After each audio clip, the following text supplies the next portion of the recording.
Hello, welcome you all to the PW nursing वाला। कैसे हैं सब? आई होप सब बढ़िया होंगे, मस्त होंगे और पढ़ाई कर रहे होंगे। स्वागत है आप सभी का हमारे इस अमेजिंग प्लेटफॉर्म पीडब्ल्यू नर्सिंग वाला पर। आज की इस वीडियो में आप देख रहे हो नॉट से 10 इंपॉर्टेंट टॉपिक्स ऑफ ओबीजी और इससे बाहर कुछ नहीं पूछेंगे, ठीक है। यानी कि इसमें मैं वो सारे इंपॉर्टेंट टॉपिक जो ओबीजी से रिलेटेड है, अगर लास्ट टाइम पे आप चेकलिस्ट करना चाहते हो, आप ये चेक करना चाहते हो कि ओबीजी में कुछ छूट तो नहीं गया, ओबीजी में कहीं कुछ रह तो नहीं गया, तो अगर चेकलिस्ट की तरह चेक कर रहा है, क्योंकि ऐसा नहीं है कि मैं इंपॉर्टेंट टॉपिक बताऊंगी तब आप पढ़ना स्टार्ट करोगे। अभी वो टाइम है जहां पे आप सब कुछ पढ़ चुके हो, आपको बस एक चेकलिस्ट चाहिए कि चेक कर लूं कि ये सारे टॉपिक हो गए हैं या नहीं, जिससे हम कंफर्म हो जाएं, जिससे हमारे मन को तसल्ली मिल जाए कि हाँ, हमने सब कुछ पढ़ा हुआ है। तो आज की ये वीडियो बिल्कुल आपके लिए बहुत हेल्पफुल होने वाला है, जिसमें आप लास्ट टाइम पे अपने आप को सेटिस्फाई कर सकते हो इस चेकलिस्ट को देखकर कि आपने ओबीजी में सब कुछ पढ़ा हुआ है, जो इंपॉर्टेंट है, जहां से क्वेश्चन आए हैं वो सब आपका तैयार है पूरी तरह से। यानी कि आप एग्जाम में जाने के लिए एकदम रेडी हो, आपने सब कुछ अच्छे से पढ़ा हुआ है। तो बिना देरी के वीडियो को स्टार्ट करते हैं। और लास्ट टाइम पे वीडियो बहुत लंबी नहीं होगी, 5 से 10 मिनट के अंदर आप उन सारे टॉपिक्स को देख लोगे। मैंने इसमें 40 इंपॉर्टेंट टॉपिक्स इंक्लूड किया है, जिससे आपका ओबीजी पूरी तरह से कंप्लीट हो जाएगा। अब इंपॉर्टेंट टॉपिक है तो याद रखना, इंपॉर्टेंट टॉपिक ही इंक्लूड होंगे। ऐसा नहीं होगा कि पूरी ओबीजी हो, वैसे पूरा ओबीजी पढ़ना ही पड़ता है कि पता नहीं कहां से कौन से टॉपिक से क्वेश्चन आ जाए, और जो इंपॉर्टेंट है वो सब मैंने इसमें इंक्लूड किया है। तो स्टार्ट करते हैं इंपॉर्टेंट टॉपिक्स ऑफ ओबीजी।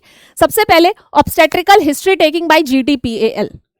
आप देख सकते हो GTPALSN पैरिटी, सब बच्चों को पता है। यहां से हमारा एक सिनारियो या लेंदी क्वेश्चन आता है जिसमें हमें देख के जीटीपीएल निकालना होता है। नेक्स्ट है हमारा calculation of expected date of delivery. यहां हमें अगर एलएमपी पता है, तो हम उसके बेसिस पे क्या निकालते हैं, नेग्लीज रूल का यूज करके और एक्सपेक्टेड डेट ऑफ डिलीवरी को बताते हैं, ईडीडी को बताते हैं। नेक्स्ट है diameter of fetal skull, very very important. यहाँ पे क्वेश्चन ऐसे भी बनता है कि सबसे लॉन्गेस्ट डायमीटर कौन सा है, सबसे शॉर्टेस्ट डायमीटर कौन सा है, या डायमीटर कितना होता है। ओपी पूछा जाए, ऑक्सीपिटो सॉरी जैसे बच्चे का मेंटो वर्टेक्स डायमीटर पूछा जाए, ऑक्सीपिटो फ्रंटल डायमीटर पूछा जाए और ब्रैग्मेटिक डायमीटर पूछा जाए, तो ऐसे आपसे पूछा जा सकता है कोई सा भी, तो आपको पूरा डायमीटर याद रखना है। पेल्विस है, पेल्विस टॉपिक भी बहुत इंपॉर्टेंट है, और ये एक ऐसा टॉपिक है जहां से प्रीवियस ईयर में क्वेश्चंस बहुत सारे पूछे गए हैं। चाहे उसके टाइप से ले लें, इमेज बेस्ड का क्वेश्चन ले लें, क्योंकि यहां से इमेज बेस्ड के क्वेश्चंस भी पूछे गए हैं। एबनॉर्मैलिटी से रिलेटेड क्वेश्चन पूछा गया है, डायमीटर ऑफ पेल्विस से क्वेश्चन पूछा गया है। ठीक है भाई, तो एबनॉर्मैलिटी में क्या है, जैसे कि मैं बोलूं यहां से भी इमेजेस पूछे गए हैं। आपका नेग्लिस पेल्विस है, आपका रॉबर्ट पेल्विस है, तो इसका इमेज बेस्ड क्वेश्चन नॉर्सेट ने पूछा हुआ है, तो यहां से नॉर्सेट का आया हुआ क्वेश्चन है, आप देख सकते हो। डायमीटर ऑफ द पेल्विस, ये भी पहले एम्स दिल्ली के एग्जाम में आ चुका है, यहां से भी एम्स दिल्ली का एग्जाम पहले आ चुका है। तो ये भी टॉपिक हमारे लिए क्या है, पेल्विस वाला टॉपिक बहुत इंपॉर्टेंट है। नेक्स्ट है fetus in uterus. Fetus in uterus में क्या आता है, जैसे लाई है, प्रेजेंटेशन है, पोजीशन है, डिनोमिनेटर है, तो ये सारी चीजें, फीटस का लाई क्या होगा, एटीट्यूड क्या होगा, प्रेजेंटेशन क्या होगा, प्रेजेंटिंग पार्ट क्या होगा, डिनोमिनेटर क्या होगा, और उस फीटल पोजीशन क्या होगा, तो ये सारे पॉइंट्स हमारे फीटस इन यूट्रस आते हैं। यहां से भी इमेज बेस्ड क्वेश्चन आते हैं। इमेज बेस्ड क्वेश्चन का मैंने अलग से टॉपिक लिखा है, लेकिन साथ साथ भी बताती जा रही हूँ कि कहां कहां से इमेजेस आते हैं। ठीक है, फीटल स्कल में भी क्वेश्चन पूछा गया है। अगर मैं इमेज बेस्ड का बोलूं तो पीडियाट्रिक में आप पढ़ते हो, लेकिन आपको सिफेल हेमेटोमा और कैपुट के अंदर डिफरेंस पता होना चाहिए। तो यहां पे जो एम्स ने क्वेश्चन पूछा है वो कैपुट से एंड सिफेल हेमेटोमा, तो इसका भी इमेज देखकर जाना। यहां से एम्स दिल्ली ने इमेज बेस्ड क्वेश्चन पूछा है, कैपुट सक्सीडनम और सिफेल हेमेटोमा में डिफरेंशिएट कर पा रहे हो या नहीं, रियल इमेज देखकर पूछा हुआ है। ठीक है, तो यहां से भी देख लो क्या क्या क्वेश्चन आए हुए हैं। लियोपॉल्ड मैनेबर्स, वेरी वेरी इंपॉर्टेंट। ठीक है, लियोपॉल्ड जी ने ऑब्स्टेट्रिकल ग्रिप के बारे में बताया था। 4 लियोपॉल्ड्स मैनेबर है, जिसमें सबसे पहला आपका कौन सा है, fundal grip, lateral grip, Pawlik grip, pelvic grip, याद रखना है। लेबर, लेबर में आपको स्टेजेस ऑफ लेबर, इसके साथ साथ इसके अंदर AMTSL वैसे मैंने अलग से लिखा है, एक्टिव मैनेजमेंट कैसे करते हैं, first stage, second stage, third stage, fourth stage, इसमें क्या आता है, इसमें जो ड्यूरेशन है वो क्या है, ड्यूरेशन याद रखना बहुत इंपॉर्टेंट है, स्टेजेस को याद रखना स्टेजेस में फेजेस को याद रखना बहुत इंपॉर्टेंट है कि कौन कौन से phase, first stage second stage में कौन कौन से फेजेस होते हैं उसको याद करना, क्योंकि बच्चे रिवाइज नहीं करते फिर यहां से गलती होती है। ठीक है, कॉन्ट्रैक्शन कितने टाइम में आता है, partograph and labour care guide latest याद रखना है। सर्वाइकल डायलेशन, प्लॉटिंग कब से स्टार्ट करते हैं, according to the new guidelines 5 centimetre से प्लॉटिंग स्टार्ट होती है इन लेबर केयर गाइड, याद रखना ये न्यू वाला है जिसको हम फॉलो कर रहे हैं अभी। ठीक है, नेक्स्ट है antenatal care, antenatal visits is very important, यहां से भी क्वेश्चन पूछा गया है। अनीमिया मुक्त भारत प्रोग्राम, नॉर्सेट का पूछा गया क्वेश्चन। अनीमिया मुक्त भारत प्रोग्राम से 2-3 बार क्वेश्चन आ गया है, कितने टैबलेट्स देंगे, आयरन फॉलिक एसिड कितना देंगे, तो आयरन हम देते हैं 60 mg और फॉलिक एसिड हम देते हैं 500 माइक्रोग्राम। नॉर्सेट 4 का पूछा गया ये क्वेश्चन है। इसके बाद भी पूछा गया कि अगर फीमेल का हीमोग्लोबिन इतना है तो 1 टैबलेट्स देंगे या 2 टैबलेट्स पर डे देंगे, तो अकॉर्डिंगली ऐसे भी पूछा जाता है। तो हर तरह से आपको एनीमिया मुक्त भारत प्रोग्राम के अंदर क्वेश्चंस याद रखना है। ठीक है, स्टार्ट कब करते हैं, इस आयरन फॉलिक एसिड को हम सेकेंड ट्राइमेस्टर से स्टार्ट करते हैं और डिलीवरी के 180 डेज तक देते हैं।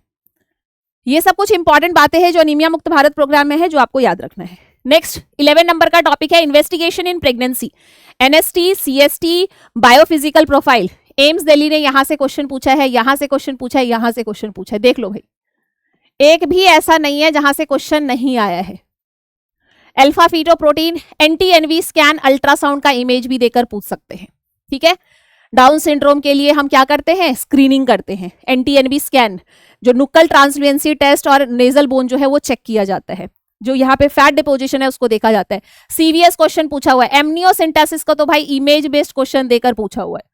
तो देख सकते हो सारे ही इंपॉर्टेंट टॉपिक्स जो है यहाँ पे लिखे गए हैं। अनीमिया इन प्रेगनेंसी कब बोलते हैं हम, जीडीएम, जेस्टेशनल डायबिटीज मेलाइटस, जहां पे ओरल ग्लूकोज टॉलरेंस टेस्ट, ये भी टेस्ट में आएगा, इसको भी याद रखना, ये भी इंपॉर्टेंट है। प्रेगनेंसी इंड्यूस हाइपरटेंशन, और यहां पे ड्रग्स आएगा MgSO4 से रिलेटेड, इसके बारे में पूरा डिटेल याद रखना है।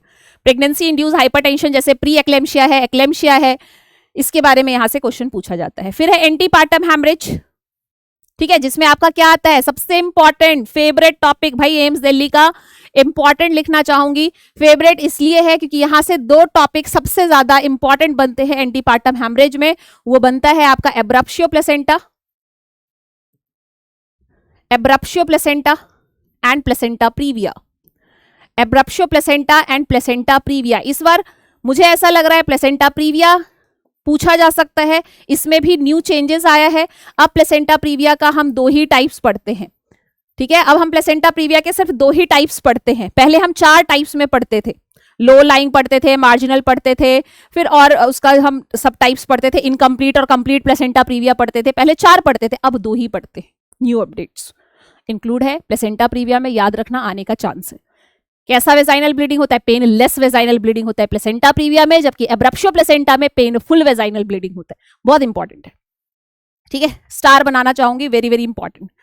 पोस्टपार्टम हैमरेज आने का भी इस बार बहुत ज्यादा चांस है क्योंकि लेटेस्ट अपडेट आया है, और इस अपडेट को जरूर से जरूर आप पढ़ के जाना, रिवाइज करके जाना कि पीपीएच में लेटेस्ट अपडेट क्या आया है। पहले ब्लड लॉस 500 ml से ज्यादा है तो हम पीपीएच बोलते थे, अब ब्लड लॉस 300 ml से ज्यादा है तो हम पीपीएच बोलते हैं, बट कंडीशन है फीमेल हीमोडायनेमिकली अनस्टेबल, बीपी 100/60 से कम, शॉक इंडेक्स जो है वो मोर देन 1, और उसका पल्स रेट फीमेल का जो है वो 100 से ज्यादा। तो अगर ब्लड लॉस 300 से ज्यादा भी हुआ, 300 से ज्यादा है तो भी हम उसे पीपीएच बोलेंगे अगर ये साइन दिख रहे हैं फीमेल में। तो आने का बहुत चांस है। ड्रग्स में चेंजेस हैं तो वो सब थोड़ा सा अपडेट जो भी है वो आपको पूरा पढ़ना है। नेक्स्ट है abnormality of placenta and cord. Placental की एबनॉर्मैलिटी सक्केंचुरेट प्लेसेंटा है, मार्जिनल प्लेसेंटा है, वेलेमेंटस प्लेसेंटा है और वेट्रल प्लेसेंटा है। डिफरेंट टाइप्स ऑफ प्लेसेंटा की एबनॉर्मैलिटी विद इमेजेस मैंने डिस्कस किया हुआ है, उसको एक बार रिकॉल करके जाना। 18 नंबर पे एमनियोटिक फ्लूइड एंड एबनॉर्मैलिटी, यहां से भी एम्स दिल्ली ने क्वेश्चन पूछा है। मैम क्या क्वेश्चन पूछा है, अगर पीवाईक्यू आप देखोगे तो यहां पे आपसे पूछा गोल्डन कलर एमनियोटिक फ्लूइड, बताओ कि इसको इंडिकेट करेगा। ग्रीन कलर एमनियोटिक फ्लूइड, तो कलर से रिलेटेड ऐसे पूछते हैं, या फिर आपसे पूछ सकते हैं पॉलीहाइड्रमनियोस एंड ओलिगोहाइड्रमनियोस। तो जो एम्स दिल्ली ने पूछा हुआ है वो golden colour amniotic fluid, green colour amniotic fluid, previous year के पेपर को उठा के देखोगे तो यहां से भी मिल जाएगा। एमनियोटिक फ्लूइड में नॉर्मल कितना होता है 600 to 800 ml, टर्म पे कितना होता है, प्रायोरिटी में सिलेक्ट करना है 800 ml, ऐसे भी क्वेश्चन पूछा गया है। नेक्स्ट हम बात करते हैं abortion topic is also very important, नॉर्सेट में आया हुआ टॉपिक। पूरा डिटेल पेशेंट के पूरा फीचर्स देके, एब्डोमिनल पेन हो रहा है, ब्लीडिंग हो रहा है, बताओ कौन से टाइप का एबॉर्शन हो सकता है। तो टाइप्स ऑफ एबॉर्शन से यहाँ पे क्वेश्चन, मैनेजमेंट से क्वेश्चन, एमटीपी एक्ट, इसमें जो न्यू एक्ट न्यू आया है एमटीपी न्यू अमेंडमेंट एक्ट 2021, उसके अकॉर्डिंग क्वेश्चन पूछा जा सकता है। ठीक है, एक्टोपिक प्रेगनेंसी, ये भी भाई इंपॉर्टेंट है। ट्विंस प्रेगनेंसी है, ट्विंस प्लेसेंटा से रिलेटेड इस बार रिसेंट क्वेश्चन पूछा गया था, ट्विंस प्लेसेंटा से रिलेटेड क्वेश्चन पूछा गया था। तो इस तरह से अलग अलग टाइप से क्वेश्चन पूछ सकते हैं। अल्ट्रासाउंड करें तो कौन सा साइन हमें दिखेगा, ट्विन पीक साइन, जिसे हम क्या बोलते हैं, lambda sign, lambda sign, image based question आ सकता है। समझ रहे हो। मोलर प्रेगनेंसी, मोलर प्रेगनेंसी में भी एम्स दिल्ली ने क्वेश्चन पूछा हुआ है, कई बार रिपीट हुआ है, हाइडेटिफॉर्म मोल, और यहां पे हम अल्ट्रासाउंड करें तो हमें क्या दिखेगा, स्नोस्टॉर्म अपीयरेंस। तो यहां से भी क्या आ सकता है, यहां से भी क्या आ सकता है, इमेज बेस्ड क्वेश्चन। ठीक है, और क्या, grape like cluster appear from the vagina, it indicate hydatidiform mole, molar pregnancy, और क्या क्लिनिकल फीचर्स होते, सारी चीजें इसके बारे में डिटेल में पढ़ लेना क्योंकि ये टॉपिक इंपॉर्टेंट है। AMTSL मैंने बता ही दिया, ये भी एम्स दिल्ली ने पूछा है, ये भी हमारा इंपॉर्टेंट टॉपिक है। अपडेट्स आए हैं वो याद करना है। कॉर्ड प्रोलैप्स, इसके बारे में भी याद रखना, इमेजेस याद रखना। 25 नंबर पे शोल्डर डिस्टोशिया है और ब्रीच प्रेजेंटेशन है। इन दोनों से एम्स दिल्ली ने मैन्यूवर का इमेज बेस्ड क्वेश्चन पूछा हुआ है। हाईलाइट कर लेना, मैन्यूवर्स डिटेल में मैंने क्लास में कराया है, अभी तक नहीं देखा है तो जरूर देखना, और अगर आपने पढ़ा हुआ है तो बस चेकलिस्ट की तरह चेक करते जाओ कि ये सब पूरा पढ़ा हुआ है, मतलब कंप्लीट है। इन सब से कहीं से भी क्वेश्चन आया हम कर सकते हैं। तो ये आपके कॉन्फिडेंस को बूस्ट करने के लिए टॉपिक्स में बता रही हूं, क्योंकि ये सब आपने पढ़ा हुआ है, सब पढ़ा हुआ है, बस अपने आप को कॉन्फिडेंट रखना है सिर्फ लास्ट टाइम पे, इसीलिए मैं ये वीडियो बना रही हूं आपके लिए। एपिजियोटमी, एम्स नॉर्सेट का आया हुआ, नॉर्सेट का आया हुआ टॉपिक, चाहे एपिजियोटमी में सीजर का इमेज बेस्ड क्वेश्चन हो, या फिर यहां से इसके टाइप से मोस्ट कॉमन टाइप्स कौन सा होगा, इसका इंडिकेशन कौन सा होगा, एनेस्थीसिया कौन सा यूज कर, सब कुछ जो मैंने लिखा है ये तो आपको पता होना ही चाहिए। नेक्स्ट, इंस्ट्रूमेंटल डिलीवरी, जहां फॉर्सेप और वैक्यूम का भी क्वेश्चन पूछा गया है। फॉर्सेप और वैक्यूम का क्वेश्चन पूछा गया है। वैक्यूम में हम प्रेशर कितना यूज करते हैं, ठीक है, कहां पे हम वैक्यूम कप को अप्लाई करते हैं, फ्लेक्शन पॉइंट होता है, ठीक है, फ्लेक्शन पॉइंट क्या है उसको याद करना है, पाइवॉइड पॉइंट या फ्लेक्शन पॉइंट बोलते हैं, प्रेशर कितना होता है, फॉर्सेप, उसका इमेज बेस्ड क्वेश्चन, ठीक है, इंडिकेशन दोनों का, प्री रिक्वेस्ट कहां पे अप्लाई कर सकते हैं, कहां कॉन्ट्रा इंडिकेटेड होता है, indication and Contra indication is very important, complications भी। तो ये इंस्ट्रूमेंटल डिलीवरी हुआ। Puerperium period, normal physiology and problems, जब फीमेल की डिलीवरी हो जाती है, फीमेल परपीरियम पीरियड में होती है कितने वीक्स तक, 6 वीक। नॉर्मल फिजियोलॉजिकल चेंजेस क्या होता है परपीरियम पीरियड में, उससे रिलेटेड क्वेश्चन हो सकता है। इसके अलावा फीमेल को परपीरियम पीरियड में क्या प्रॉब्लम होता है, जैसे ब्रेस्ट कॉम्प्लिकेशन, ब्रेस्ट एंगोजमेंट होता है, ठीक है, इसके अलावा किसी फीमेल को इन्फेक्शन हो सकता है, समझ में आ रहा है। तो जो भी प्रॉब्लम्स होता है इन परपीरियम पीरियड, उससे रिलेटेड भी क्वेश्चंस बन सकते हैं। परपीरियल पायरेक्सिया है, जैसे टेम्परेचर बहुत ज्यादा बढ़ा हुआ है, समझ में आ रहा है। तो इस तरह से परपीरियल पायरेक्सिया से एम्स दिल्ली ने क्वेश्चन पूछा है। प्रॉब्लम्स का मतलब यहाँ पे मैं एग्जांपल बता देती हूँ एम्स दिल्ली ने जो पूछा है, इसलिए मैंने ये टॉपिक इंक्लूड किया है। परपीरियल पायरेक्सिया क्वेश्चन पूछा हुआ है, परपीरियल पायरेक्सिया क्वेश्चन पूछा हुआ है, वेरी वेरी इंपॉर्टेंट, याद रखना है। नेक्स्ट है physiological changes and reproductive sign, आपको खुद पता है कि यहां से भी एम्स का आया हुआ क्वेश्चन है भाई, प्रीवियस ईयर के पेपर को उठा ले तो रिप्रोडक्टिव साइन में हेगार साइन का इमेज बेस्ड क्वेश्चन पूछा गया है, ठीक है। इसके अलावा यहाँ पे जैकमेर साइन, चैडविक साइन, जितने भी रिप्रोडक्टिव साइन है उसको याद कर लेना। फिजियोलॉजिकल चेंजेस में ब्रेस्ट से रिलेटेड क्वेश्चन पूछा गया है। इसके अलावा कार्डियोवैस्कुलर चेंजेस में क्या क्वेश्चन होगा, नॉर्सेट 2020 के अंदर क्वेश्चन पूछा गया था। इससे पहले भी इससे रिलेटेड बहुत सारे क्वेश्चंस पूछे गए हैं, तो ये टॉपिक भी इंपॉर्टेंट बनता है। नेक्स्ट आप देख सकते हो 31 नंबर पे पहुंच गए। टोटल मैंने 40 टॉपिक्स बोला था, पूरा ओबीजी हो जाएगा। इमेज बेस्ड क्वेश्चंस, जिसमें आपको इंस्ट्रूमेंट का इमेज, मैन्यूवर्स के इमेज, ये एकदम हाई टॉपिक्स में से एक है, वेरी वेरी इंपॉर्टेंट। ठीक है, प्लेसेंटल एबनॉर्मैलिटी का इमेज है, कंजॉइंट ट्विंस का इमेज बेस्ड क्वेश्चन एमजेली ने पूछा हुआ है, कॉन्ट्रासेप्टिव का इमेज है, NST and CST report, NST और सीएसटी में अर्ली है, लेट है, वेरिएबल साइन है, या फिर नॉर्मल एनएसटी है, एबनॉर्मल एनएसटी है, इसे आइडेंटिफाई करना। समझ में आ रहा है? Early, late and variable, deceleration image based का क्वेश्चन यहां से भी एम्स ने पूछा हुआ है। मतलब रिपोर्ट को देकर बोला है कि बताओ कौन सा होगा, रिपोर्ट नॉर्मल है या एबनॉर्मल है। ठीक है, अल्ट्रासाउंड के इमेजेस आने के चांस है। रिप्रोडक्टिव साइन में जैसे हेगार साइन मैंने बताया था, प्लेसेंटल सेपरेशन का साइन पूछा गया है, सल्ज method, Matthew Duncan method, cord control cord traction का इमेज बेस्ड क्वेश्चन जो है वो पूछा गया है, ऑब्स्टेट्रिकल ग्रिप का image based question, fetal position का पूछा गया है, कई बार एम्स दिल्ली ने यहां से पूछा है, फीटल प्रेजेंटेशन। इन सारे टॉपिक्स को अच्छे से इमेजेस देखकर जाना, छोड़ना नहीं है। ये नहीं कि सिर्फ इतना है, सिर्फ इतना नहीं, ये इंपॉर्टेंट बताया है। ठीक है, इंपॉर्टेंट ड्रग्स में जो रीसेंट गाइडलाइंस के अकॉर्डिंग पीपीएच में ड्रग्स बताया गया है, according to the recent guidelines. ठीक है, जो पीपीएच के अंदर आपको ड्रग्स बताया गया है वो याद करना। ऑक्सीटोसिन के बारे में, एमजीएसओ4 के बारे में, प्रोस्टाग्लैंडिन के बारे में, बीटामिथाजोन के बारे में, कम से कम ये ड्रग्स ऐसे हैं जो एकदम टिप्स पे होना चाहिए। इसके अलावा टेरेटोजेनिक ड्रग्स, जो फार्मा में आपने पढ़ा होगा about the teratogenic drugs. Teratogenic drugs वो ड्रग्स होते हैं जो प्रेगनेंसी में कॉन्ट्राइंडिकेटेड होते हैं। ये ड्रग्स क्या होते हैं भाई? प्रेगनेंसी में कॉन्ट्राइंडिकेटेड होते हैं, और अगर गलती से आपने दे दिया तो बच्चे में क्या करते हैं? कंजेनाइटल एनोमलीज को कॉज करते हैं। तो कौन से कंजेनाइटल एनोमलीज को कर सकते हैं ये भी याद करना इंपॉर्टेंट है। ठीक है, डिसऑर्डर ऑफ मेंस्ट्रुएशन, यहां से थोड़ा गाइनी देख लेते हैं। याद रखना, नॉर्सेट के एग्जाम में 80 to 90% ओबीजी पूछा जाएगा, जबकि आपका 10%, 5 to 10% जो है वो गाइनी हो सकता है। ठीक है, तो इसलिए मैक्सिमम आपको दिख रहा है 40 टॉपिक्स में से 32 टॉपिक्स तक मैंने आपको सिर्फ और सिर्फ ऑप्स के बारे में बताया है कि ऑब्स्टेट्रिक्स में ये सब छोड़ना नहीं है, सब कुछ पढ़ के जाना है ये सब, क्योंकि यहाँ टॉपिक्स ज्यादा हैं, हार्ड नहीं है, टॉपिक्स थोड़े ज्यादा हैं जो हमें सब कुछ हर एंगल से पढ़ के जाना होता है। इसके अलावा जो है डिसऑर्डर इन मेंस्ट्रुएशन, जो भी आपको बताया, जितनी भी टर्मिनोलॉजी बताई है उसको याद करना। पीसीओडी है, फाइब्रॉइड यूट्रस है, PID pelvic inflammatory disease, PID क्या है आपका? पेल्विक इन्फ्लेमेटरी डिजीज, इसके बारे में पढ़ के जाना। ठीक है, एसरमैन सिंड्रोम क्या है?